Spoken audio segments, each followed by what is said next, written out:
안녕하세요. 김창옥입니다.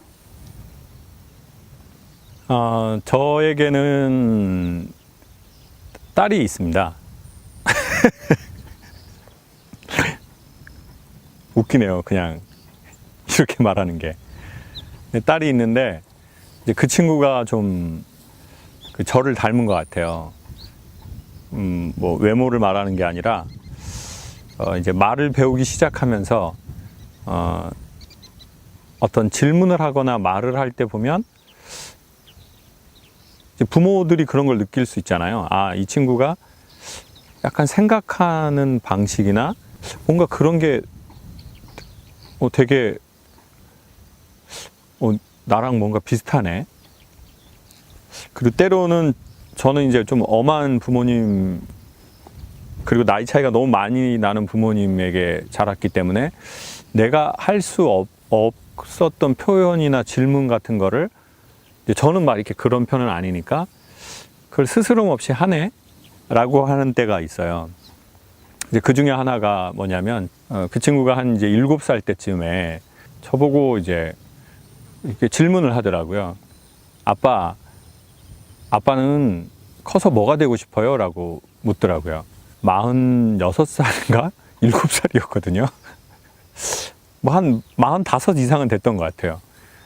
근데 45이 된 아빠에게 아빠는 커서 뭐가 되고 싶냐고 묻더라고요. 근데 그 질문이 되게 인상 깊었어요. 그리고 난 이미 다 컸는데 그걸 7살짜리 애가 물어보네. 커서 뭐가 되고 싶냐고. 그리고는 그때는 그냥 이렇게 이러고는 그냥 지나갔는데 이제 시간이 지나서 보니까 제가 이제는 그 질문에 대해서 답할 수 있게 된 것 같아요. 아빠는 커서 뭐가 되고 싶어요? 라고 한다면 그 질문을 제가 이제 받는다면 전 아이에게 그렇게 말하겠어요. 아빠는 정직한 어떤 농산물이나 수산물이나 임산물이나 사람들이 필요로 하는, 사람들이 찾는 그 무언가를 유통을 해서 아빠는 돈을 벌고 싶어.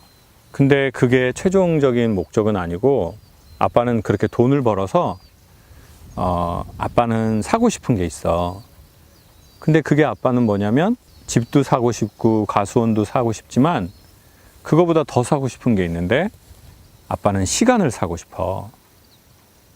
그리고는 그 시간을 사서 뭐를 하려고 하냐면 사람이 살아가는데 돈이 필요하잖아. 먹는 것도 입는 것도 학교 다니는 것도 너 학원 가회비도 다 돈인데 그 돈이 필요한 노동을 하지 않고 내가 아주 오롯하게 돈과 상관없이 아빠가 그냥 하고 싶고 의미를 느끼고 재미를 느끼고 흥미를 느끼는 그 경험을 하고 싶어. 아빠는 그게 나중에 돈이 된다면 좋지만 설령 돈이 되지 못한다 하더라도 아빠는 그 일들을 하고 싶어. 사실 그게 1번이거든요. 그리고 2번은 그렇게 해서 아빠는 유통으로 돈을 벌게 되면 아빠는 이제 돈 받고 하는 강연을 하고 싶지 않아. 아빠는 무료 강사가 되는 게 또 아빠의 꿈이 됐어. 아빠가 보통 강연에서 누군가를 위로하잖아. 아빠가 위로하려고 하는 건 아니지만 그게 어떤 분에게는 위로가 됐다고 말하는 경우가 있는데 아빠는 이제 그걸 돈 받고 하는 게 나쁜 게 아니거든. 근데 아빠는 돈 받고 위로를 하고 싶지 않아. 그냥 무료로 하고 싶어. 우리나라 어디에 있든 전 세계 어디에 있든 아빠가 그분들의 어떤 사연을 받고 이 사연은 정말 아빠가 한번 가면 좋겠다라고 하는 곳, 아빠가 그리고 또 가고 싶은 곳이 있으면 아빠는 가고 싶어. 그러려면 돈도 필요하고 아빠가 좀 욕심을 놔야 하는 것도 필요한데 이게 아빠의 꿈이야. 이렇게 제가 확실히 이제 49살이 된 저가 아이에게 그리고 제 자신에게 할 수 있는 말이에요. 그 질문에 대한. 이제 그래서 김창옥의 자연스런이라는 이름으로 제주도에 코로나 때문에 있으면서 이제 공동 구매 유통을 하기 시작했어요. 그리고는 이제 점점 이걸 확대해서 제주도에 있는 것만 하면 한계가 있고 그 시즌이 떨어지면 또 안 나오는 것들이 있기 때문에 육지에서 뭐 배도 하고 밤도 하고 싶어 하고 그래서 계속 시도를 했어요. 그런데 이제 어떤 일들이 문제가 생기기 시작하냐면, 제가 이걸 처음 하니까 농산물을 처음 했는데 그 시기가 딱 떨어지면 안 나오는 물건들이 농산물은 많아요. 그러면 한두 달이 비어버리는 거예요. 그럼 저는 다시 조급하죠. 그럼 처음부터 또 다시 시작을 해야 돼요. 이제 그렇게 돼서 또 고마운 분들이 한두 분씩 생겨서 소개를 시켜주시는 거예요. 그러다가 안성에 있는 배 농가를 방문했어요. 그래서 이 배를 공동 구매를 이제 제가 유통을 하기를 원하는데, 먼저 제가 그 농가에 방문을 하고, 뭔가 저희 엄마 말씀대로 알아야 면장을 해. 창호가 알아야 면장을. 근데 이 면장이 면의 장, 그거 말하는 거죠, 피디님. 이장, 면장, 읍장. 알아야 면장을 해. 근데 제가 모르잖아요, 배에 대해서. 그럼 모르는 걸 팔 수는 없잖아요. 그리고 맛없는 걸 팔 수는 없잖아요. 왜요? 그럼 욕만 먹고 이미지만 깎이고, 그리고 앞으로 안 될 거 아니에요. 그러니까 철저하게 검증을 하고 싶어서 농가에 방문을 했어요. 그래서 먼저 제가 또 그걸 따는 거를 좀 찍고 싶은 거예요, 라이브로, 유튜브로. 왜냐면 배를 팔기 이전에 이 느낌이 나는 너무 좋고, 수확하는 느낌이 좋고 이러니까 소개해드리고 싶은 거죠. 근데 그러다가 처음에는 이 농가의 어르신들이, 사실은 제가 그 농가 걸 바로 팔아드리는 게 아니니까 외부에서 누군가가 오는 게 막 그렇게 막 반가워할 일은 아닌 거예요. 그래서 그냥 허락해 주신 거죠. 그래서 이제 그걸 하는데, 하다가 보니까 이 할아버님의 자녀 되시는 분들이 이제 저를 알고 계신 거예요.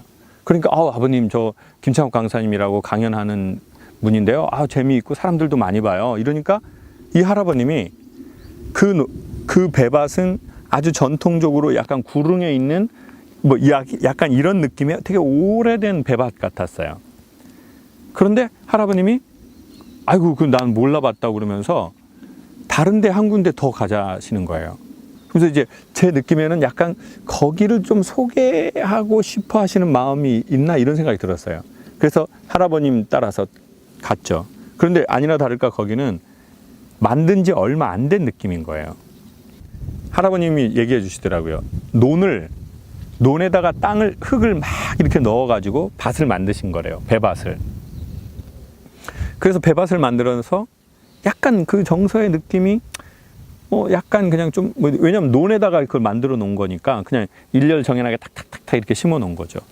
그래서 저는 궁금하니까 여쭤봤어요. 할아버님, 아버님, 이 배 이거 새로 심으신 건데, 배는 이렇게 뭐 묘종을 심고 묘목을 심고 이게 얼마 만에 열매가 나나요? 그랬더니 거기에서 제가 너무나 제게 좋은 일이 벌어진 거예요.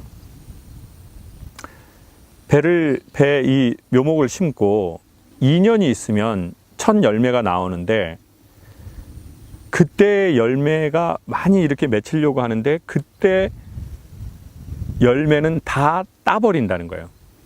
그냥. 그게 왜 그러나 봤더니, 그러면 나무에 힘이 안 간다는 거예요.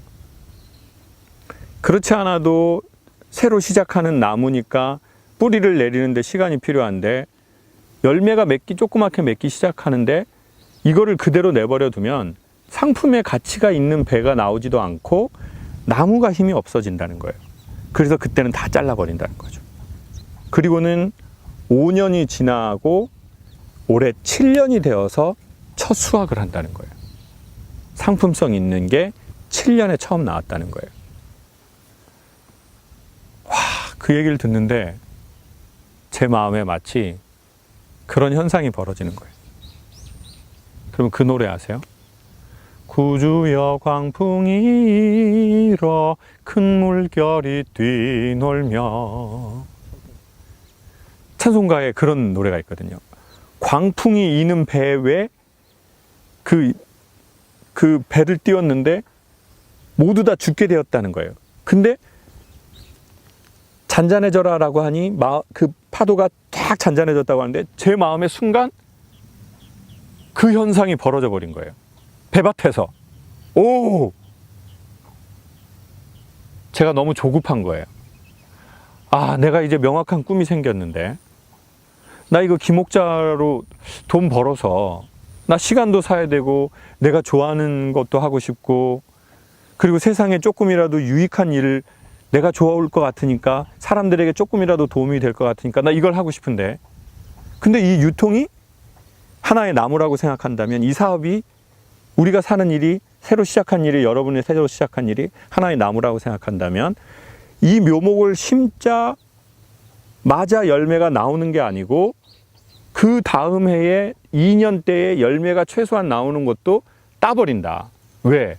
지금은 열매가 중요한 게 아니라 나무가 힘이 있게 자리를 잡는 게 중요하기 때문이다. 마음의 평안이 쫙 찾아오더라고요. 뭘 깨달았냐면 내가 조급하구나. 내가 나무를 심자마자 바로 열매를 거두려는 이런 어리석은 마음으로 일을 시작한 거구나. 심지어는 2년 있다가 나오는 열매도 다 따서 나무에 힘을 주려고 하는데 아, 나는 벌써 열매를 되게 많이 원하는구나. 그리고는 내가 정성껏 심었는데 아, 왜 이렇게 열매들이 딱딱딱딱 안 나오지? 라고 생각하고 조급하고 아, 이거랑 나랑 안 맞나? 뭔가 더 스피드하게 땡길 수 있는 것은 뭐가 있을까? 스피드하게 돈을 땡기고 싶은 것은 뭐가 있을까? 피디님 뭐가 있나요? 돈 좀 빨리 땡길 수 있는 그런 장르.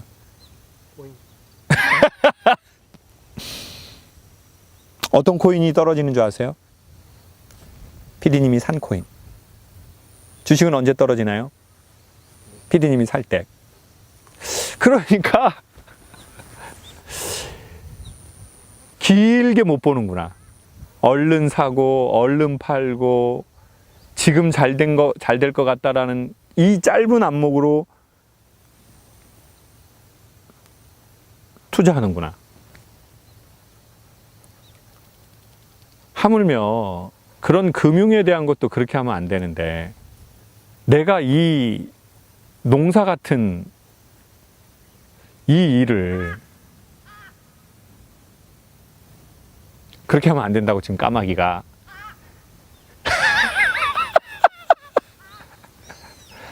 오케이! 그렇게 안 할게!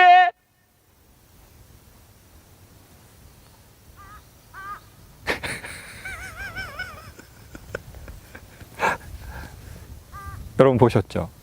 까마귀가 지금 얘기해주고 가잖아요. 그렇게 하면 안 됐다. 여러분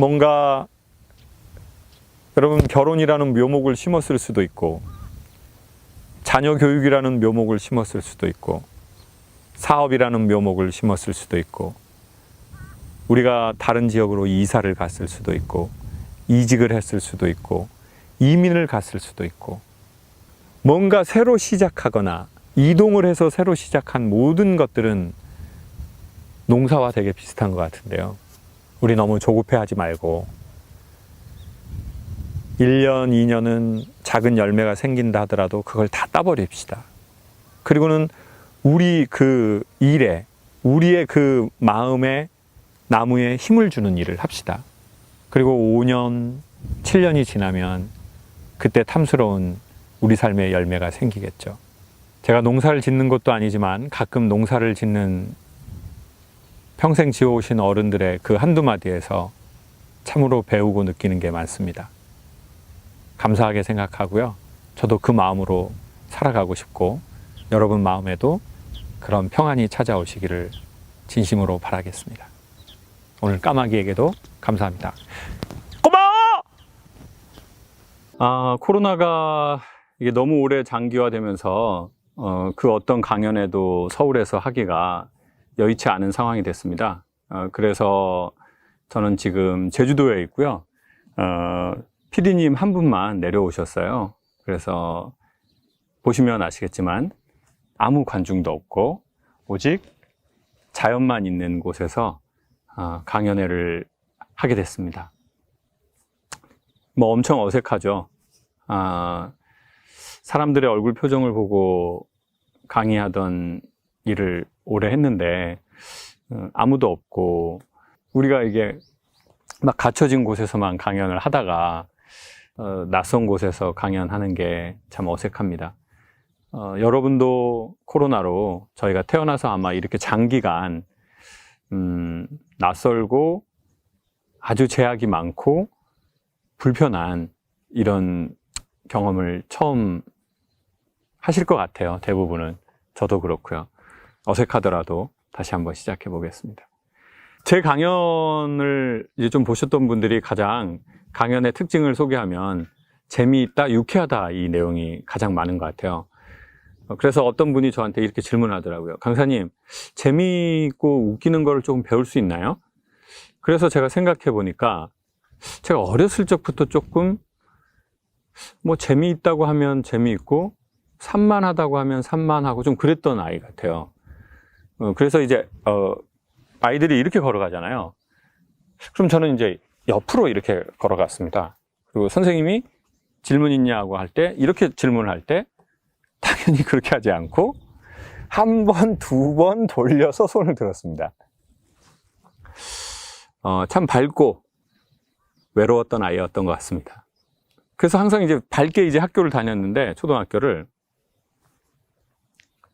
한 집에서 30분 거리, 어린아이의 걸음으로 30분 거리였는데, 제가 너무 밝게 이제 책가방을 메고 갔는데 학교에 도착하니까 이제 밝게 오느라고 신주머니를 안 갖고 온 겁니다. 저 국민학교 다닐 때는 신주머니가 있었거든요. 그래서 실내화로 갈아 신는 거였었어요. 이제 그래서 하루 종일 이렇게 맨발로 다녔죠. 불편하잖아요. 추운 날에는. 그러다가 어느 날은 정말 내가 정신을 차려야 되겠다라고 생각하고 신주머니를 꽉 쥐고 학교를 갔는데 뭔가 허전한 거예요. 그래서 봤더니 책가방을 안 갖고 온 겁니다. 그래서 선생님한테 좀 혼도 많이 나고 뭐 어이없는 아이인 거죠. 네.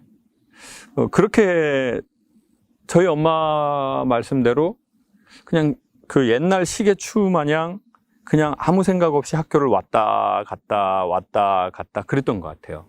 그런 아이의 인식이 처음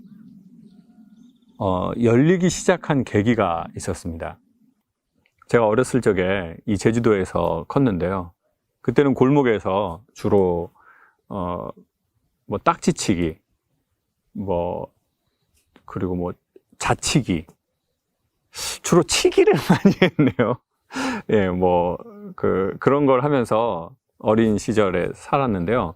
그때 여러분 사회과부도라는 책 아십니까? 사회과부도.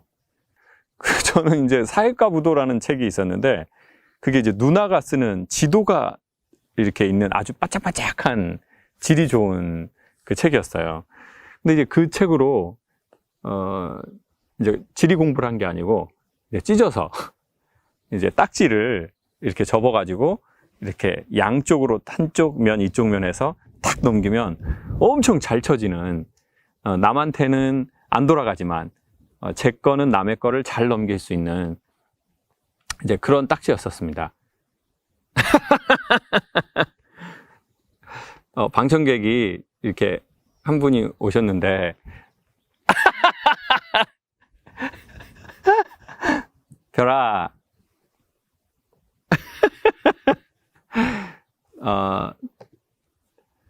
제주가 정말 살아있네요.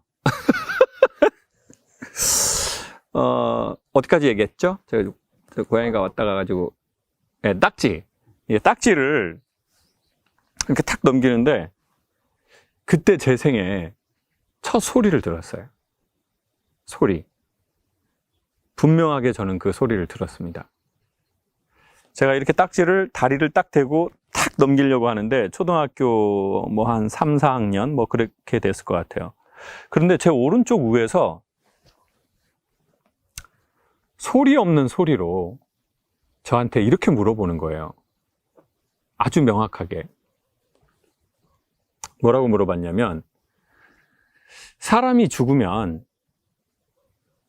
이 사람의 존재가, 이 사람의 자체가 소멸해서 없어지는 거냐, 아니면 어떤 장소를 이동하는 거냐?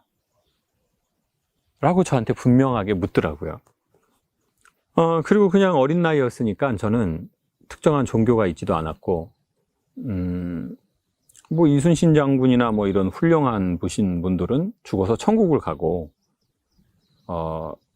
돈 뺏고 그러는 동네 형들이나 뭐 이제 나쁜 사람들은 지옥을 가고, 나는 뭐 엄마 돈도 좀 삥땅 치고 가끔은 남의 집 것도 뭐 좀 복숭아도 따고 그러지만 나 가끔은 어려운 할아버지도 도와드리고, 그러니까 나는 뭐 이렇게 선과 악이 공존하는 이 세상과 같은 어떠한 세상에서 영원히 살지 않을까?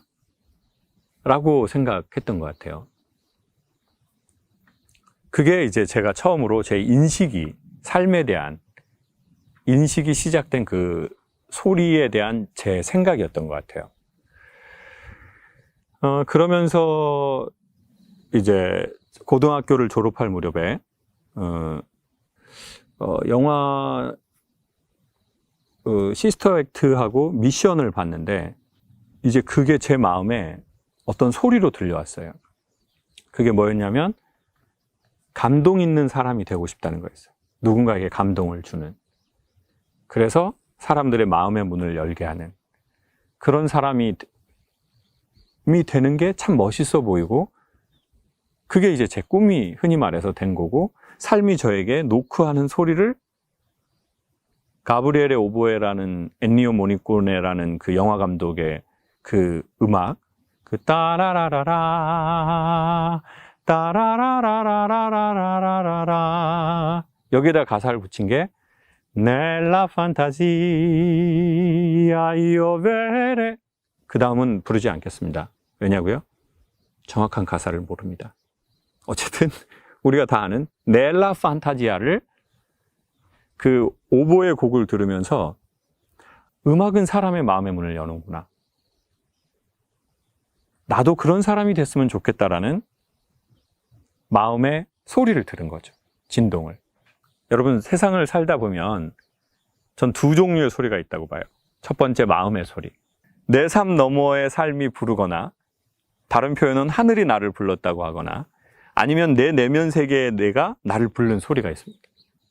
근데 또 한 소리는 어떤 소리가 있냐면 바로 외면의 소리, 즉 환경의 소리가 있는 것.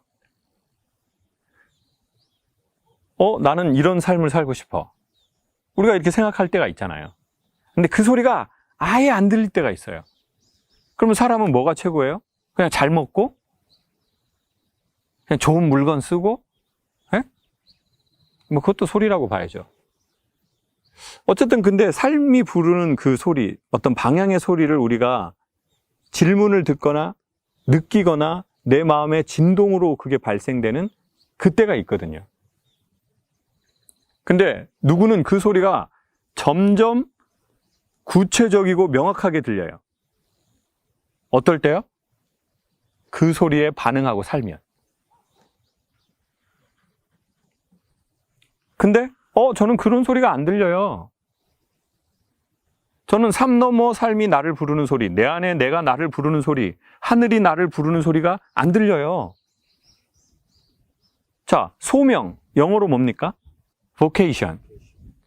vocation의 어원이 뭐예요? voice라고 합니다. voice. 자, vocation, 소명, 하늘이 나를 불렀다, 천직이다, 이렇게 표현할 수 있잖아요. 근데 그것의 어원은 바로 voice라는 거예요. voice의 어원을 저는 이렇게 표현할게요. 진동.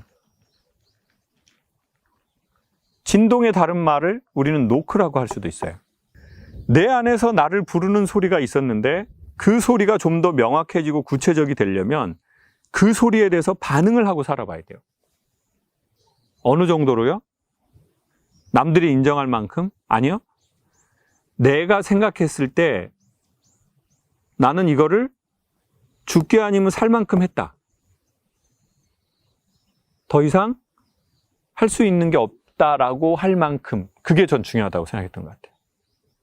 근데 문제는 뭐예요? 환경의 소리가 또 들리는 거예요. 그러니까 꿈은 꿨어요. 고등학교 1학년 때. 음악하고 싶고, 자연에서 뭔가 하고 싶고, 사람의 마음의 문을 열고 싶고, 그때는 이제 꿈은 다 꿀 수 있죠. 근데 우리에게 뭐가 찾아와요? 나이가 먹으면서? 바로 현실.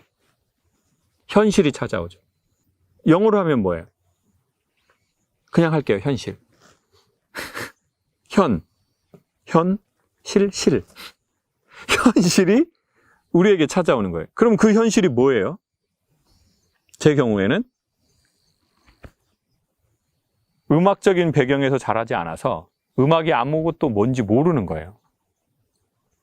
시골에서 자랐어요. 이 시골에서. 음악 학원도 없었어요. 피아노를 쳐본 적도 없습니다. 부모님은 가난한 노동자입니다. 나는 공부를 못해요. 그러니까 그게 선택을 할 그 시기, 주사위를 던져야 될 그 시기에 현실의 소리가 우리한테 찾아오는 거죠. 그리고 이렇게 말하는 거예요. 야, 너 공고 나왔잖아. 야, 너 여기 제주도 시골 출신이야. 경제적으로 돈도 많이 들어가고. 어디에서 레슨을 받아야 되는지, 도무지 이걸 어디서부터 시작해야 될지 아무것도 모르는 거예요.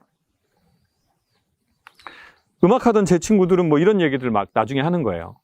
아, 뭐 삼촌이 버지니아에 있다는 거예요. Like a virgin. 아, 이거 다른 거지.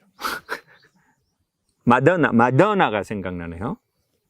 아, 그래서 삼촌은 버지니아에 있고, 어떤 집은 이모가 시카고에 있고, 뉴요크에 있고, 그래서 언어 연수로 외국도 가고, 그런데 환경적으로 봤을 때 저의 이모는 어디에 있나 봤더니 그 전라도 그 갓김치 맛있게 하는 데 있거든요. 그럼 다 내가 도움받을 수 있는 분들은 외국에 있는 분들 한 분도 없고, 뭐 가장 큰 도시에 있었던 분이 그 광주에 작은아버지 한 분 계셨고, 그렇지만 우리 사이 대면하고, 그러니까 환경의 소리가 되게 큰 거예요. 우리 환경의 소리가 있거든요. 아, 난 이미 나이를 많이 먹었어. 아, 난 이제 결혼해서 부양해야 될 부양 가족이 있어.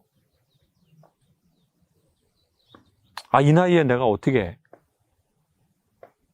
경험도 없고 돈도 없고 노하우도 없는데 다시 처음부터 해야 돼? 아무것도 모르는데? 이런 환경의 소리가 있죠. 그렇지만 제 마음의 소리를 이제 응답해야 되겠다고 이제 군대 제대하고 24살에 이제 제가 음악을 시작하겠다고 결정을 했어요. 그래서 물어봤죠. 음악 시작하려면 어떻게 해야 되느냐요? 하고 레슨을 받으라고 그러더라고요. 레슨. 제가 제주도 와가지고 그때 레슨 받았던 곳을 얼마 전에 한번 지나간 적이 있는데, 제가 제주 교대 초등학교 선생님이 되려고 하는 이제 그 학교의 음악학과 조교 그 선생님한테 처음 레슨을 받았거든요. 그때 제가 언론사에 근무했었어요. 이제 언론인으로 사회 일은 시작은 한 거죠. 그 새벽에 언론 딜리버리 하는 일 아시죠? 이렇게 중앙일보 왔습니다. 안녕히 계십시오. 안녕히 계십시오. 제가 이제 그 중앙일보, 조선일보, 스포츠조선 3개 했습니다. 제가 일어나지 않으면 언론이 막혔었죠. 그때 인터넷이 없던 시절이었거든요. 이제 저는 군대 제대했으니까 24살이잖아요. 근데 이제 그때 대학생들은 여학생인 경우에 20살, 21살, 22 이 정도였고, 남학생들도 다 제 또래 전후였죠. 근데 다 이 선생님 되는 이 들어오기 어려운 학교에 너무너무 멋있고 부러워 보이는 거예요.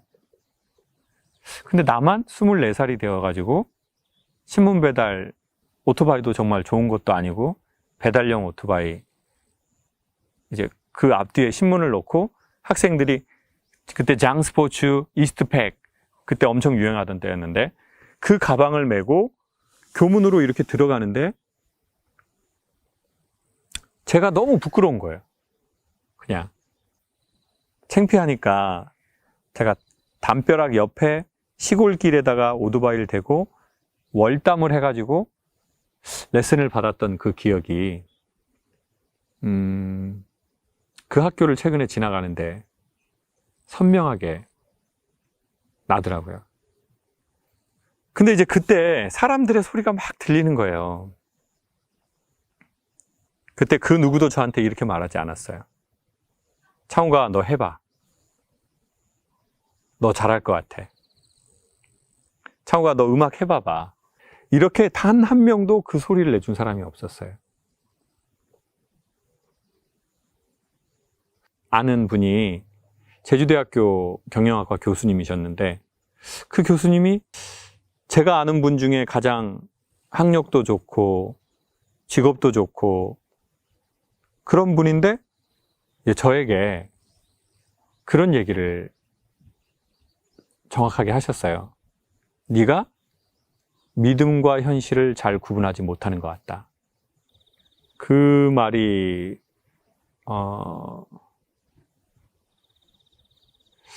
거의 25년 제가 97학번으로 학교를 들어갔으니까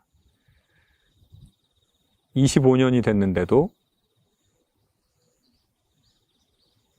생생하게 기억이 나더라고요. 그런 환경의 소리가 막 들리더라고요. 형제분들 중에서 또 어떤 분은 창욱이 쟤는 되게 이기적이다. 자기가 하고 싶은 것만 하려고 한다. 그때 어떤 생각이 들었냐면 성공하거나 무엇을 이루는 것보다 훨씬 중요한 것은 내 마음에 찾아온 소리에 대해서 내가 죽을 만큼 반응을 해보는 것이 그 삶이 아주 중요한 삶이라고 제가 생각을 했던 것 같아요. 그래서 시험을 봤습니다. 근데 왜 제가 이 얘기를 장황하게 말씀드리냐면 이제 코로나가 와서 이제 2년이 지났지 않습니까? 제가 조그맣게 운영하는 사무실을 정리하지 않고 인력도 그대로 계속 진행됐어요. 당연히 이제 수입이 없으니까 이제 빚을 내게 됐죠. 근데 그래도 계속 일이 안 들어오는 거예요. 이제 지금 현재는 4단계거든요. 그리고 이제 부산도 이제 4단계가 된대요. 그래서 전국 투어도 다 취소가 됐어요. 계속 강연만 했던 사람인데 강연 자리가 없어진 거죠. 그래서 이제 제주도에서 그 농수산물, 임산물, 축산물 공동 구매하는 그 일을 이제 처음에 이제 시작을 해야 되겠다. 라고 해서 이제 그게 시작이 된 거예요. 근데 그때 예전에 제가 공고 나온 아이가 음악을 시작하려고 했던 것처럼 그 소리가 다시 들리는 거예요. 내 내면의 소리와 외면의 소리가. 근데 이제는 어떤 식의 소리가 들리냐면 이제 이런 거예요. 많은 사람들이 저한테 제 주변에서 저를 응원해 주는 사람들이 저한테 그렇게 직접적으로 얼굴 표정으로 눈동자의 느낌으로 심지어 조심스러운 말 표현으로 거의 95%의 사람들이 이렇게 말하는 거죠. 야, 강연자로 네가 이때까지 이미지를 잘 쌓아왔는데 갑자기 어떤 물건을 팔거나 단호박을 팔거나 당근을 팔거나 야, 그런 게 어렵지 않겠어? 이때까지 네가 쌓아왔던 어떤 이미지를 망치지 않겠어? 그러니까 모두 다 응원해주고 걱정해주는 마음이지만 마음 아프고 서운하고, 그러니까 그들에게 서운하다는 게 아니에요. 마음 아프고 섭섭하고 속상한 이유가 뭐냐면 우리에게 그런 얘기를 하는 사람들이 우리를 모르거나 우리 멀리에 있는 사람들이 대부분 아니라는 거예요. 되게 우리에 가까이 있다라고 생각하는 사람들이 여러분 보통 그 얘기를 해요. 누가 그 얘기를 제일 많이 할까요? 그런 식의 얘기를, 피디님? 부모님께 상처가 많군요. 바로 나오네요, 부모님. 사랑했지만 부모님께 그런 얘기를 들어본 적이 있나요? 뭐라고 그러셨나요, 부모님? 안 된다? 돈이 안 된다.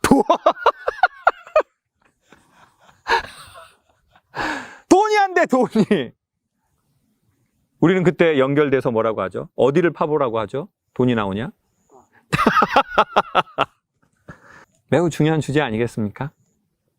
땅을 파봐라 돈이 나오냐? 그리고 두 번째 얘기는 그겁니다. 먹고 살기 힘들다. 그 얘기를 누가 하냐?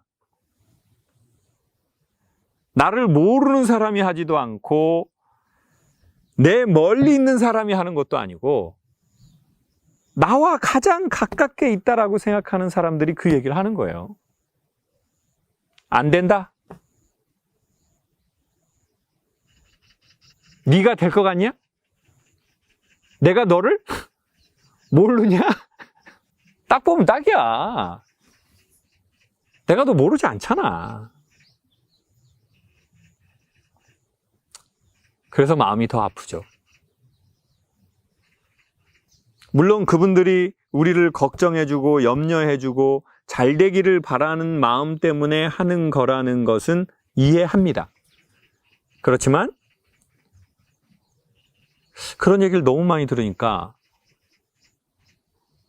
가뜩이나 코로나로 기가 죽어 있는데 속이 상하더라고요. 환경의 소리가 우리에게 막 이렇게 말할 수 있어요. 안 된다. 땅을 파봐라 돈이 되냐? 네 나이에 그걸 할 수 있을 것 같냐? 야, 네가 됐으면 다른 사람은 왜 안 되냐? 어? 근데 이 소리의 법칙은요, 이 환경의 소리의 법칙은 내 내면에서 그렇게 나에 대해서 말하지 않잖아요? 그러면 얘는 어떻게 되는 줄 아세요? 저의 위를 지나가는 새처럼 지금 저 새 소리 들리죠? 쟤네가 뭐 까친지 뭔지 모르겠지만 그 소리가 내 내면에 나에 대해서 그렇게 야, 내 자신이 나한테 야, 김창호 네가 될 것 같아? 네가 이게 무슨 경험도 없잖아. 너 이때까지 이 일 했는데 갑자기 이 일이 될 것 같아? 그리고 사람들은 어떻게 받아들일 것 같아? 그 소리가 내 안에 없잖아요? 그러면은 사람들이 말하는 소리는 지나가는 새의 소리처럼 사라져버려요. 근데 내가 내 속에서 아, 그래. 이거 되나? 내가 노하우도 없고. 그리고 갑자기 내가 강연하다가 단호박을 팔고 당근을 팔고 흑돼지를 팔면 사람들이 뭐라고 생각하지? 그것에 대한 자기 스스로의 명분이 없잖아요? 그래서 그 환경의 소리 같은 게 내 안에서도 내가 나한테 말하잖아요? 그러면 그때 그 소리는 비로소 진짜 울림이 되어서 완벽한 소리를 만들어내요. 외쪽 소리와 내쪽 소리가 하우링을 만들어내는 거죠. 여러분, 우리 안에는 어떤 소리가 들립니까? 그런데 이 내면의 소리, 하늘이 부르거나 내 마음이 들으는, 나를 부르는 소리를 들으려면 어떻게 하면 도움이 되느냐? 그 방법 중에 몇 가지가 있는데요. 첫 번째, 만남을 가지시라는 겁니다. 그 만남은 무슨 만남이에요? 지식과의 만남, 컨텐츠와의 만남, 장소와의 만남, 사람과의 만남, 책과의 만남. 그러면 우리 안에서 어떤 뭔가 이렇게 틱, 틱, 틱, 틱, 틱, 틱, 틱, 틱, 틱, 틱, 틱, 뭔가 이런 그 진동점을 느낄 수 있을 거예요. 그래서 인생은 만남의 즐거움. 그 만남의 즐거움은 외부 세계를 자꾸 만나는 게 아니고요. 그 외부 세계를 만나서 내 안에 있는 씨앗에다가 진동을 주는 자기의 즐거운 만남. 와, 너무 멋있네요. 이 표현이. 보통 이렇게 하면 관객이 뭘 반응을 해주셔야 되는데 지금 관객이 아무도 없기 때문에 아까 고양이 한 마리 지나간 거 외에는 없어가지고 정말 너무 안타깝네요. 웬만하면 양질의 만남을 추천드린다. 저렇게 살지 말아야지도 되게 중요하지만 저렇게 살고 싶은데 이거 되게 중요하거든요. 그리고 두 번째는 우리 사람은 말입니다. 고요하지 않으려고 하는 우리의 그 습관이 있거든요. 왜냐하면 사람이 고요해지지 않습니까? 그러면 작은 소리가 들립니다. 제가 지금 이야기하지 않잖아요? 그러면 저 풀벌레 소리가 되게 선명하게 들려오거든요.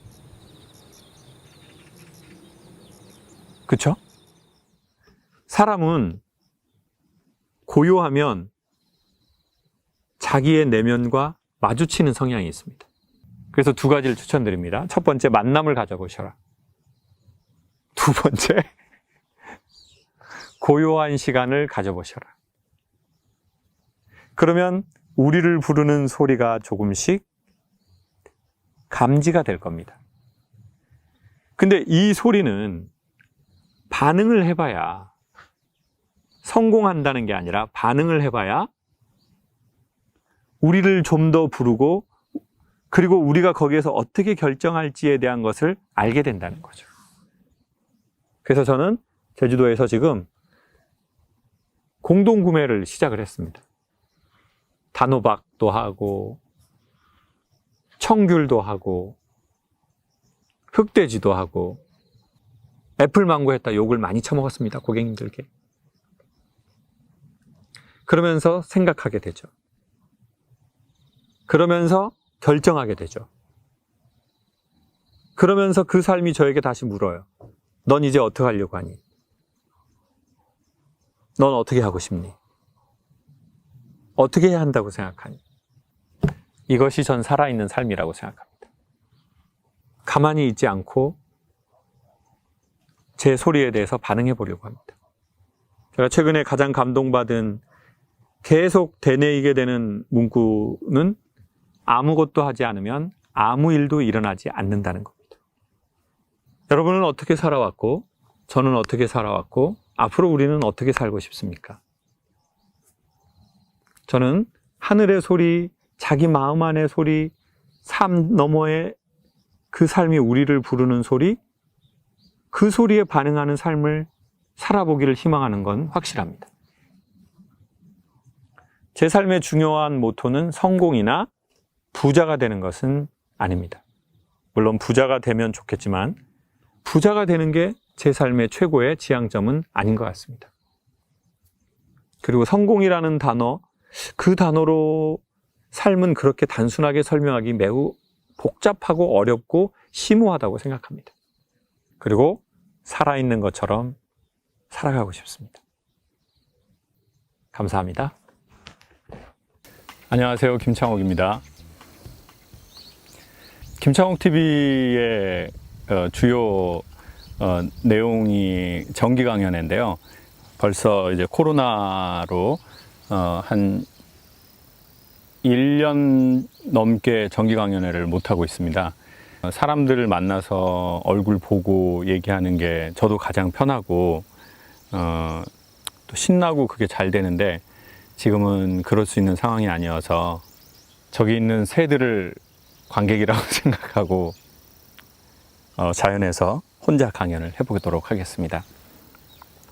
저는 어렸을 적부터 저의 어떤 기질이나 성향이 집단 생활을 막 즐기기보다는 저 혼자이거나 아니면 친한 친구 몇 명, 그런 게 되게 좋았던 것 같고요. 그리고 아무리 유명하고 급여를 좀 많이 주고 그런, 보통 우리가 들어가고 싶어 하는 어떤 기업이나 국가기관보다는 좀 내가 하고 싶은 일을, 그리고 출퇴근 시간도 딱 정해서 가는 게 아니라, 내가 일을 할 때는 뭐 밤에 12시, 1시까지 일을 할 수도 있고, 그렇지 않은 때는 좀 이렇게 자유롭게 쉬고, 그러는 그 성향의 사람이었던 것 같아요. 그런 성향의 사람이죠. 그래서 제일 싫어하고 힘들어하는 것들 중에 하나가, 얽매여서 그 시간에 꼭 출근을 해야 하고 그 시간까지는 일을 해야 하고, 그런 것들에 대해서 제가 좀 잘 적응을 못하고 힘들어했던 것 같아요. 그래서 이제 성악과를 졸업하고 6개월 정도 제가 시립합창단에 출근하고 퇴근한 게 저의 직장 생활에는 전부였습니다.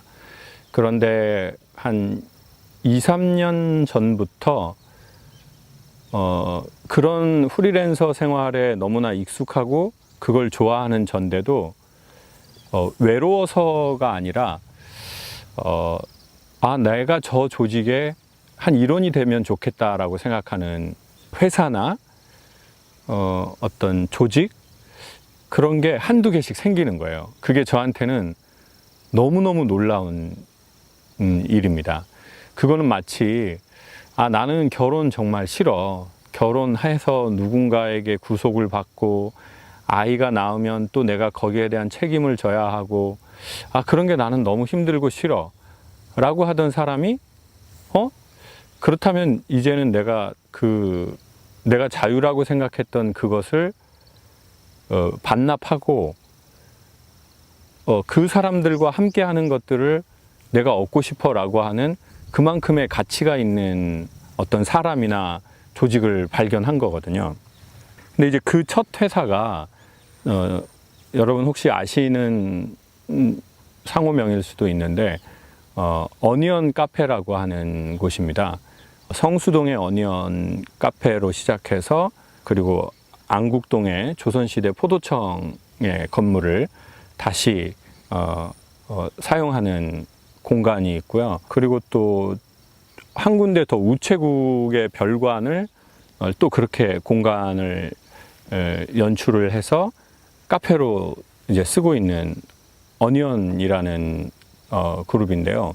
뭐 모든 사람이 자존심이 있겠지만 저 또한 자존심이 되게 셌던 것 같아요. 그래서 항상 자존심 때문에 문제가 생기고, 그런데 제가 나는 당신들과 함께 하고 싶습니다 라고 6개월, 1년 정도를 계속 수십 번을 얘기했던 것 같아요. 이제 그런데도 뭔가 그런 적정한 기회가 오지 않았어요. 그리고 저는 기회가 있을 때마다 계속 나는 어니언과 함께 하고 싶습니다. 거기에 제가 화장실이라도 청소하고 거기에 작가님들께 제가 배우고 싶은 게 있습니다 라고 계속 얘기했죠. 그건 지금도 그렇습니다. 그래서 어니언 측에서 그러면 우리랑 같이 형님의 어떤 그 역할을 만들어야 되니 저를 이제 바리스타로 보통의 요즘의 카페들이 세 개의 이름이 있는 바리스타 분들을 초대를 해서 고객들에게 핸드드립을 해드리는데 우리는 형을 바리스타로 하겠습니다 라고 한 거예요. 그런데 이제 여기에서 어떤 문제가 생기냐면 저는 커피를 안 마시거든요. 제가 커피를 1년에 한 잔도 안 마셔요. 그런데 커피를 안 마시고 커피를 어떻게 할지도 모르는 사람이 바리스타가 된다는 게 되게 말이 안 되잖아요. 이제 어니언 측에서 이런 얘기를 해줬어요. 우리는 커피의 정체성을 맛과 유명한 바리스타 이전에 커피의 본질은 사람을 환영하고 그 상대방의 취향에 맞춰서 내가 서비스하려는 그 마음이라고 생각하는데, 형이 사람들을 환대를 잘하고 사람들에게 마음으로 서비스하려고 하는 그 마음으로 우리가 이 일을 진행하겠다라고 해서, 김창욱 TV에도 보면 그래서 그 어니언 카페에서 제가 이제 초대 손님들과 서로 이야기하는 그 컨텐츠가 몇 개가 있거든요. 그러다가 한 6개월 정도 지나서 어떤 분이 저한테 이런 얘기를 하는 거예요. 아니, 당신이 어니언과 함께 일을 하고 있고 일을 하고 싶다고 하고 그러는데 당신이 왜 커피를 안 마시냐? 커피를 마셔라, 커피를 배워라, 이런 얘기를 해주시는 거예요. 근데 예전에는 이제 그런 얘기들을 흔히 말해서 귓등으로도 안 듣다가 이제 제가 되게 신뢰하고 되게 제가 존중하는 이제 선생님이 저한테 그런 얘기를 해주셨기 때문에 이제 처음으로 그게 가볍게 들리지 않는 거예요. 전에는 보통 그런 말을 무시하거나 아니면 제 나름의 핑계를 대거나 정당성을 딱 대는데, 그런가? 이 커피라는 산을 넘어가야 되나? 그 숲으로 들어가야 되나? 이런 생각이 드는 거예요. 근데 오늘 제가 하고 싶은 말은 커피에 대한 얘기가 아니고요. 나는 왜 커피를 마시지 않지? 라고 하는 질문을 그 전에 수없이 받았는데 되게 진지하게 그 질문에 대해서 제 스스로 생각하게 됐어요. 그리고는 제가 되게 무게감 있게 생각하는, 존중하는 선생님께서 그 얘기를 하니까 비로소 그 이유를 그날 제가 알게 됐어요. 처음에는 제가 무엇 때문에 그렇다고 생각했냐면, 어려서 저희 어머니가 그 파란 바가스인데 그 안에 과일 스티커가 붙어 있고 요렇게 라운드가 여러 개 쳐진 그 바가스가 있고 요 끝에가 요렇게 돼 가지고 거기로 이렇게 물을 따르는 그런 컬러풀한 바가스 시리즈들이 있는데, 제가 그때 엄마가 커피가 처음 나왔을 때 1970년대 후반, 그때부터 엄마와 주변 분들이 커피를 드셨던 걸 제가 봤는데, 사람 밥 먹는 숟가락으로 커피 그 비닐봉지 같은 거 안에서 꺼내고 프리마 그리고 설탕 이거를 꺼내서 사람들하고 이렇게 나눠 마시는 걸 보면서 어린 저도 뭐 하나 먹고 싶다고 이제 하니까 엄마가, 아가 애기들이 커피를 어려서 먹으면은 대급박에 피가 몰라브라잉. 그래서 제가 그 말을 정확하게 기억하면서, 아, 커피라는 건 약간 준술, 준담배 뭐 이런 거구나. 어른이 되어서 하고 어른이 되어서 한다고 해도 그렇게 많이 하면 썩기 좋지 않은 뭐 그런 거라고 제가 커피를 처음에 인식을 했던 것 같아요. 그래서 나는 커피를 안 먹는구나 라고 생각을 했던 거죠. 근데 제가 최근에 그 질문을 받고 제가 번개처럼 알아냈어요. 내가 왜 커피를 마시지 않는지. 그게 뭐냐면요, 제가 그래서 이제 한 잔 이렇게 들고 왔고, 특별히 이 커피 잔과 같이 커피컵, 이 컵을 같이 잔과 같이 들고 온 게 상당히 저한테는 의미 있는 그 동작이고 행동인데요. 번개처럼 스치고 지나갔어요. 내가 왜 커피를 마시지 않는지. 그게 뭐냐면, 저는 여유로운 것을 어색해하고 두려워한다는 걸 알게 된 거예요. 너무 중요해서 다시 한번 소개할게요. 저는 커피를 싫어하는 게 아니었던 것 같아요. 뭐를 싫어하냐면, 싫어한다기보다 어색해하고 낯설어하고 두려워하고 되게 그 뻘쭘해하는 게 있는데, 그게 바로 여유라는 거예요.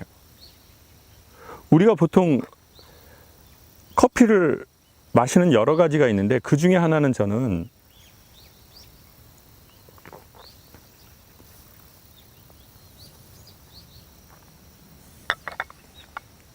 이렇게 한숨 내리려고 하는 것 같아요. 한숨 내리려고 커피를 마시는 건데, 그 한숨 내리는 게 너무 어색한 거예요. 그러니까 자기 일상에, 전에도 늘 말씀드렸지만, 사람이 삶에 있어서 참아야 할 때가 있잖아요. 인간관계에서도 참아야 할 때가 있고, 직장 생활에서도 참아야 할 게 있고, 하기 싫은데 참고 해야 할 게 있거든요. 참으려면 제 생각에는 숨을 쉬어야 참을 수 있죠. 그러니까 숨을 참으려면 숨을 쉬어야 참을 수 있어요. 근데 그 숨을 쉰다는 게 자기만의 그 여유거든요. 순간에 한 잔의 커피를 마시며, 아니면 한 잔의 차를 마시며,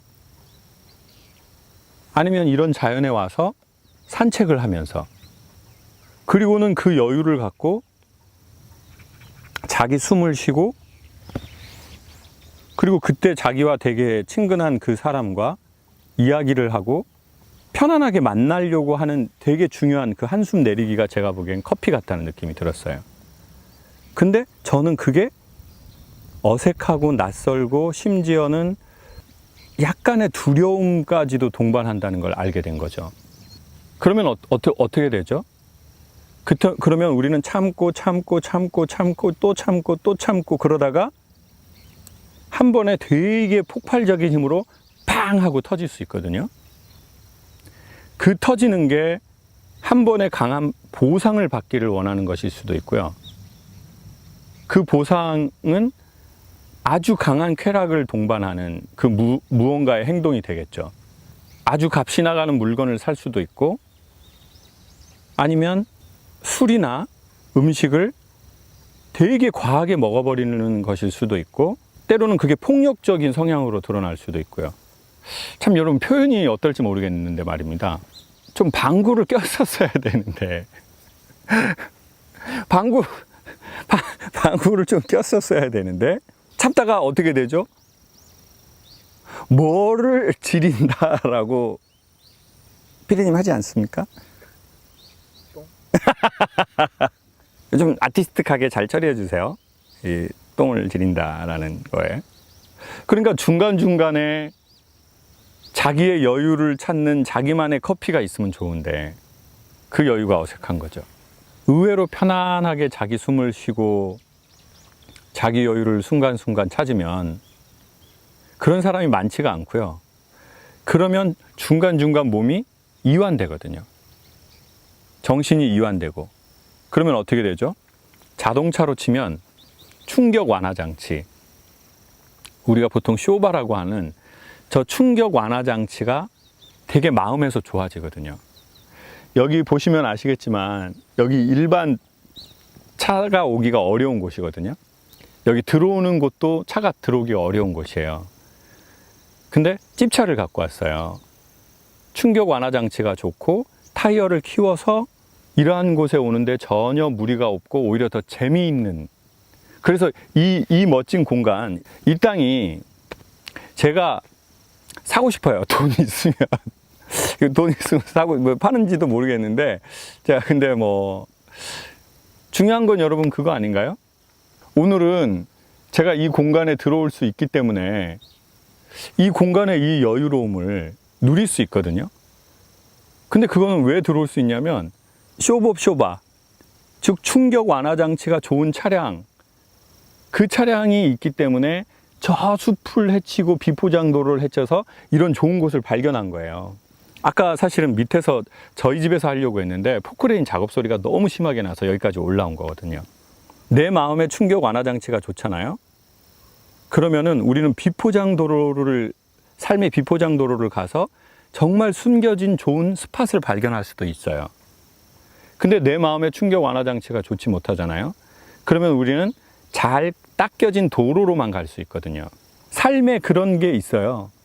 삶에 정말 요소요소에 숨겨진 좋은 것은 보통 도로가 잘 발달된 곳에도 있지만 도로가 발달되지 않은 곳에 삶에 정말 괜찮은 그 마음의 위치에 그 장소들이 있거든요. 근데 내 마음이 그 충격 완화 장치가 좋지 못하면 삶의 그곳에 못 들어가는 거죠. 그러면 충격 완화 장치가 좋으려면 어떻게 해야 되죠? 중간중간 정신이든 몸이든 이완돼야 되죠. 어떻게 하면 이완되죠? 자기만의 커피를 마실 때입니다. 여기서 말하는 커피는 우리가 마시는 커피만을 말하는 게 아니고 말 그대로 커피 한 잔의 여유죠. 자기 숨을 편안하게 내리고 자기의 몸이 이완될, 자기의 정신이 지금 여기에 이렇게 이완될 그 자기만의 커피, 그게 있으면 너무 좋죠. 그러면 우리는 너무 오래 참지 않을 거예요. 그러면 우리의 마음의 충격 완화 장치가 좋아져서 삶의 비포장도로를 갈 수 있을지도 몰라요. 저는 끝으로 커피를 배워봐야 되겠다라는 생각이 든 게 아니고요. 나만의 커피를 찾아야 되겠다라는 생각은 확실히 들더라고요. 그리고 생각을 하는 거죠. 나만의 커피는 뭐지? 그런 게 살면서 있었나? 내 숨을 한숨 내려놓게 하는 그런 장소? 내 숨을 한숨 내려놓게 하는 그런 사람? 내 숨을 한숨 내려놓게 하는 그 순간들? 그 매개체? 그거는 뭐지? 그리고 그것을 너무 힘들 때 한번 이렇게 마시는 것도 좋지만 저와 여러분에게 더 추천드리는 방식은 힘들지 않을 때도, 숨이 목까지 차지 않을 때도 자기만의 커피를 한 잔 하루 접선하는 겁니다. 보통 배러리, 여러분 배러리, 피디님 배러리 알아요? 배러리? 이 배러리도 말입니다. 완전히 방전을 시키고 충전을 시키잖아요. 그러면 점점 성능이 떨어져 가기 시작합니다. 완전히 방전되지 않은 채로 한 30%, 40% 남을 때 충전하는 게 훨씬 더 좋다고 말하거든요. 사람 마음도 이 배터리하고 너무너무 비슷한 것 같아요. 내가 완전히 힘이 다 빠지고 완전 죽을 것 같고 숨이 목까지 찼을 때 숨을 쉬잖아요. 그러면 제대로 잘 안 쉬어져요. 우리나라가 전쟁 나고 우리의 선배들과 우리의 아버지 세대들이 너무너무 아무것도 없는 곳에서 지금의 이 발전을 이루려고 10번에 한 번은 숨을 쉬어야 됐었는데 100번에 한 번도 숨을 쉬지 않고 지금의 모든 사회 분야를 발전시켰다고 생각하거든요. 전 그건 정말 숭고하고 감사하고 죄송하고 고마운 일이라고 생각해요.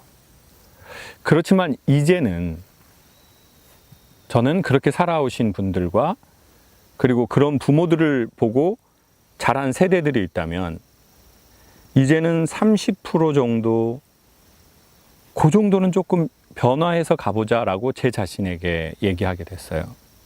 이건 정답의 문제가 아니라 선택의 문제고요.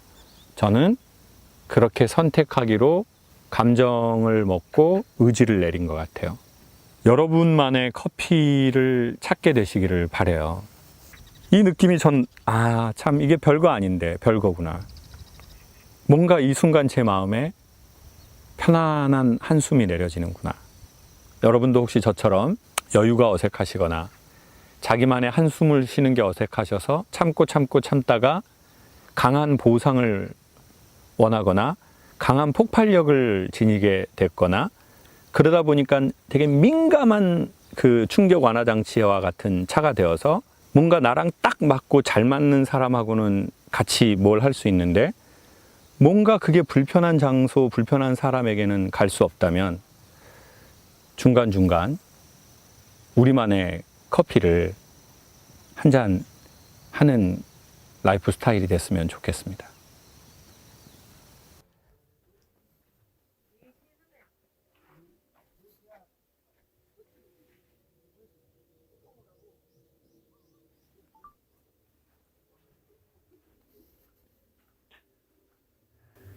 이 돌담, 제주 돌담이라고 해야 되나? 너무 멋있어요.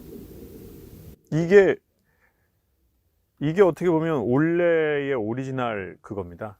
이거는 필요에 의해서 만든 거거든요. 그러니까 막 이 조경을 하겠다라고 해서 만든 게 아니라 되게 필요에 의해서 만들었는데 그래서 울퉁불퉁해요. 근데 그래서 깔끔하게 만든 그 돌담에서 나올 수 없는 엄청난 그 느낌이 나와요. 그래서 저희 아버지가 이 돌일 하셨거든요. 한 아버지 60년 하셨는데 그때는 아버지 일에 별로 관심이 없어가지고 아버지한테 물어본 적도 없고 큰 관심도 없었는데 아버지 돌아가시고 나서 정말 영화처럼 돌담을 쌓는 그 일을 하는 돌담 학교의 교장 선생님을 알게 된 거예요. 근데 이제 저하고 또래 친구인 거예요. 근데 너무 비슷한 거예요. 그 친구의 아버지도 돌 일을 하셨고 저희 아버지도 그 일을 하셨고 나이도 똑같고 둘 다 막내. 그리고 얘기를 해보니까 너무 교집합이 많은 거예요. 잘 통하고. 그래서 제가 이제 돌담 쌓는 일을 배우기로 한 거예요. 올해부터. 그래서 이제 저 안에 가면 그 연장을 제가 샀어요. 저는 뭔가를 배우려고 할 때 항상 중요하게 생각하는 게 연장 또는 장비. 이제 그걸 중요하게 생각해서 먼저 이제 그 망치 같은 그걸 다 사고 앞치마도 샀어요. 왜냐면 얘네가 날카롭잖아요. 그래서 이렇게 들고 가면서 이렇게 돌 못 들거든요. 무거우니까 이렇게 들어야 되니까 옷들이 다 찢어져 버려요. 그래서 이제 앞치마를 입고 하는데 제가 너무 궁금해서 관심이 생겨서 물어봤어요. 제주도에는 왜 이렇게 밭담이 많냐? 이걸 밭담이라고 부르는 예, 그러니까 밭에 담을 만든 거니까.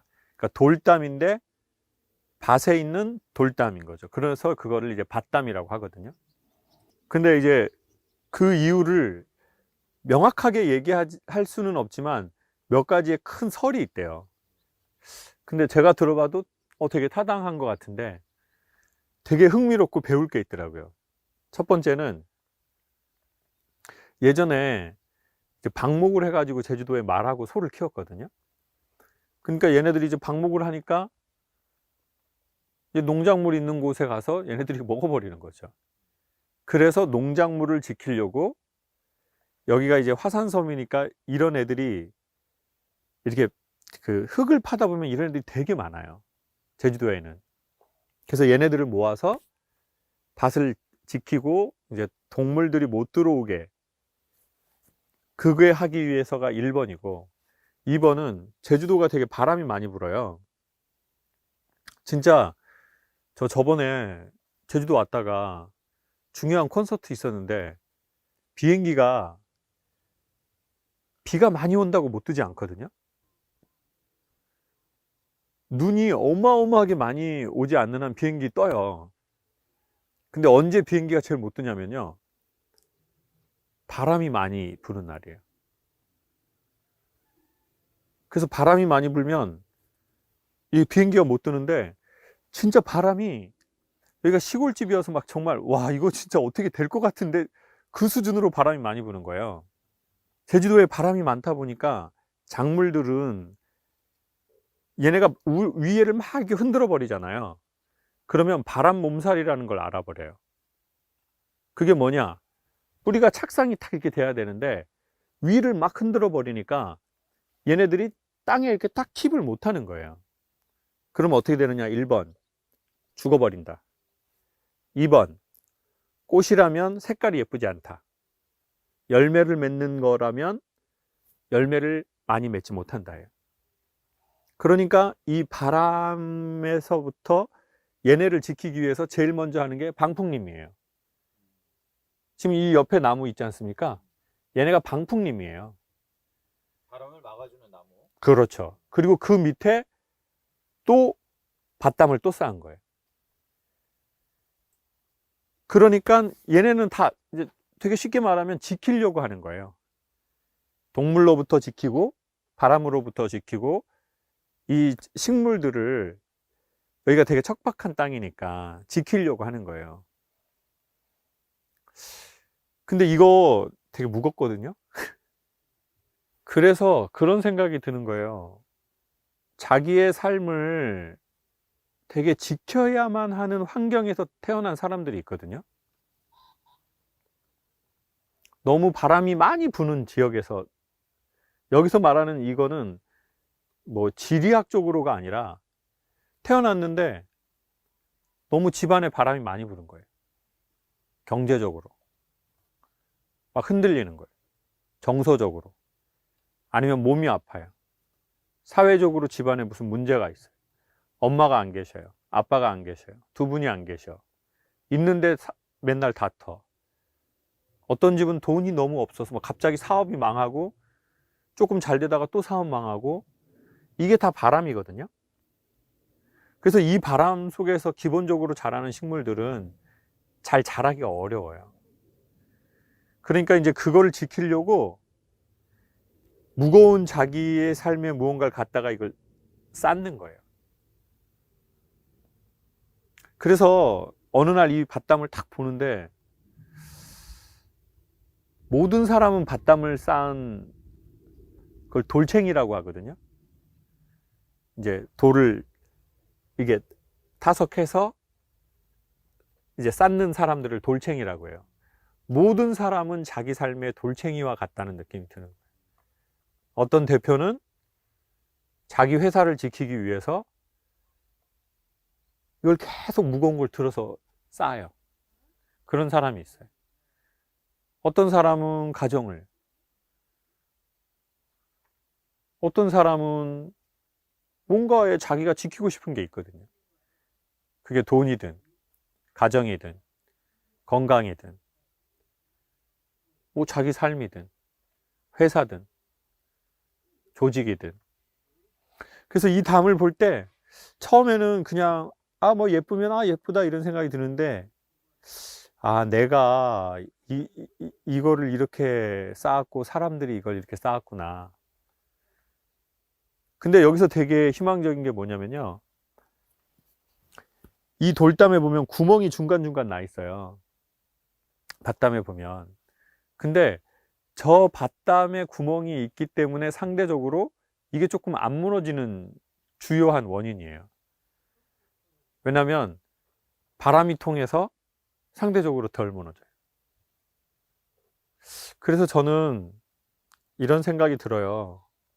자기가 지키고 싶은 게 있어서 우리의 삶을 쌓잖아요. 지키려고. 근데 오히려 완벽하지 않아야 덜 무너지는 것 같아요. 너무 좋은 부모가 되려고 하잖아요. 역설적으로 잘 무너지는 것 같아요. 큰 풍랑이 올 때. 나 너무 좋은 사장이 되고 싶어. 나 너무 좋은 인간이 되고 싶어. 괜찮다가요. 어떤 순간에 오히려 더 잘 무너지는 것 같아요. 그러고 보니까 제 성격이 좀 상대적으로 완벽하고 싶어 하거든요. 절대적 좋은 이미지를 갖고 가고 싶어 하고. 네. 이 역할도 잘하고 싶고, 저 역할도 잘하고 싶고, 그리고 남한테 저 못한다는 소리 듣고 싶지 않고. 그러니까 그래서 되게 반듯한 것처럼 쌓아놓은 것 같지만, 오히려 제가 보기엔 그래서 큰 게 올 때 오히려 확 무너져 버리는 것 같아요. 그래서 이 틈을 보면서 아, 바람이 지나갈 문을 조금 열어주자. 그리고 요즘에 제가 마지막으로 되게 감동 있게 본 문구가 있는데 그게 뭐냐면 쓸만하지 않아도 괜찮다는 거예요. 야, 너 쓸만하지 않아도 괜찮아. 너 막 그렇게 의미 없어도 괜찮아. 근데 저는 약간 그런 강박이 조금 있거든요. 오늘 하루를 정말 알차게 보내야 돼. 쓸데없는 거 절대 하면 안 돼. 근데 그렇게 살지도 못하면서 그거에 대한 강박이 좀 있어요. 내가 세상에 쓸만한 인간이, 유익한 인간이 못 되었을 때 자기에 대해서 갖는 어떤 존재의 가치 없음에 대한 마음이 있거든요. 근데 종종 가끔은 그 바람이 지나갈 저 틈을 열어두면 좋겠다는 생각이 들더라고요. 그 노래 있거든요.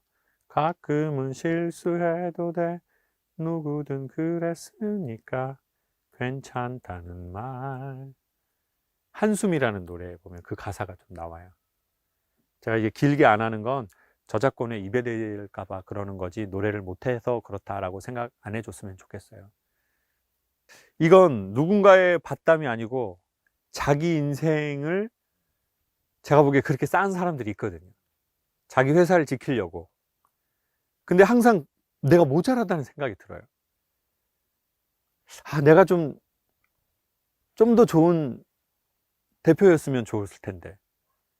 내가 좀 더 좋은 리더였으면 좋았을 텐데.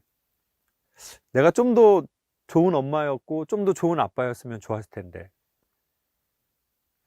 내가 좀 더 좋은 선생이었으면 좋았을 텐데. 전 그래서 제자를 양성하는 거에 대해서는 전 실패했다고 생각했어요. 아, 난 깔끔하지 못하다. 온전하지 못하다.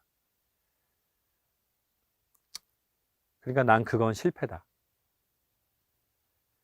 그때 아마 제가 이런 메시지를 들었으면, 그리고 그때 이런 밭담을 봤으면 저에 대해서 좀 더 애정 있게 봐주고 희망을 가졌을 것 같아요. 난 되게 자격 없다는 생각을 많이 했거든요. 아, 난 자격이 없어. 부모로서도 그렇고, 뭐 자식으로서도 그렇고, 형제의 일원으로서도 그렇고, 뭐 선생으로서도 그렇고, 회사의 대표로도 난 내 이 기질이 아닌데 어쩌다가 이걸 하게 돼서 내가 진짜 좀 잘하지 못하는구나. 그러다가 유일하게 제가 잘할 수 있다고 생각하는 건 강연이었거든요. 난 강연은 정말 잘할 수 있어 이라고 했는데 어느 날 또 강의 가기 싫어지는 거예요. 그러니까 나는 다 하자가 있다고 느끼다가 마지막 내가 잘한다고 생각하는 것도 하자가 있다고 느끼니까 자기 자신에 대한 탁 이게 생기더라고요. 그때 이런 돌담을 그냥 말없이 보는 거죠. 이건 그냥 돌이, 제주도의 돌이 아니라 아, 내가 이렇게 쌓아온 내 삶이구나. 내 삶의 무언가를 지키기 위해서.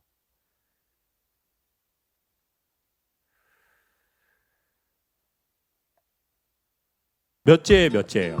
삼남의 1년. 아, 제일 큰 딸이요. 삼남. 일남 2녀에. 부모님이 결혼을 몇 번 하셨어요? 아니 이제 우리 그런 거 자유로워져야 돼. 우리 그런 거에 얽매여서 안 돼요. 그런 거에 얽매여서. 삼남. 아니요, 일남 2녀의 큰 딸이요. 누구예요 당신은 도대체? 아까는 분명히 삼남 일녀 나만 들은 거 아니죠? 여러분도 다 들었죠? 아, 저 강아지도.